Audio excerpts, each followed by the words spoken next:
tunashukuru ndugu zangu kwamba leo tumetimia. Tuko wote hapa na kaka yetu pale yupo ambaye naye tukao tunamsubiria sana kwa hamu, amefika. Unajua huu dogo imefika wakati imekuwa sasa ni kero. Ni kero kabisa. Ufanya kazi zake za kukibaka, yani udogo ana sifa mbaya kweli kwenye familia yetu. Hata huwa anamshauri hizi nguo unavyovaa hivi, hata kama wanasema na kusingizia, nguo zenyewe zinakufanya wewe kweli ni kibaka. Namwambia angalia hata kaka yake anavaa nguo za heshima.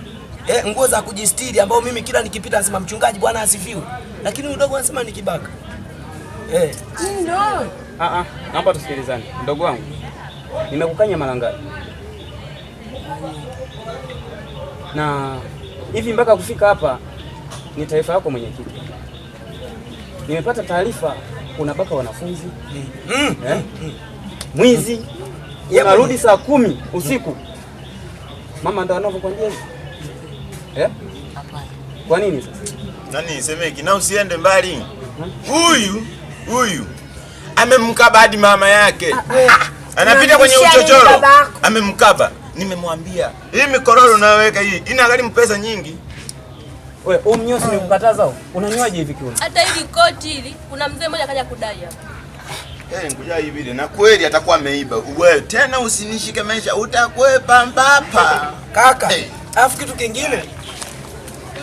Jo putuka. Dalika fikia huko mwanangu. Jo putuka ngonuse. Hata kama anasema uchungu wa mwana ujuae mzazi, ila kwa huyu mtoto hata akimchoma leo sitaumia. Sasa mwenyekiti, mimi naona nikuachie hili swala uweze kuliweka sawa.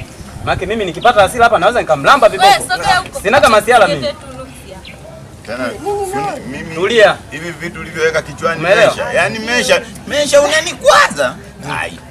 Anakukwaza. Na ananikwaza sana. Yaani mimi naona kama mnachelewa. Ikiwezekana tuchukue wembe mumtoe maana ni hasira.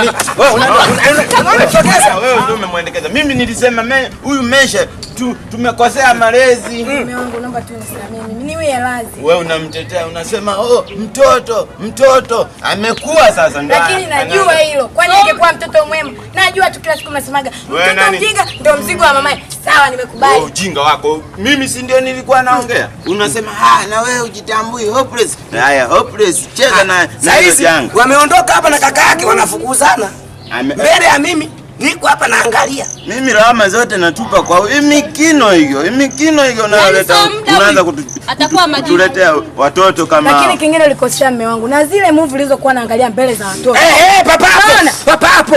Ananilaumu tu mimi. Twendeni tukamwangalie asije akamkaba kaka. Nyie mtasema huku kumbe anamsotora.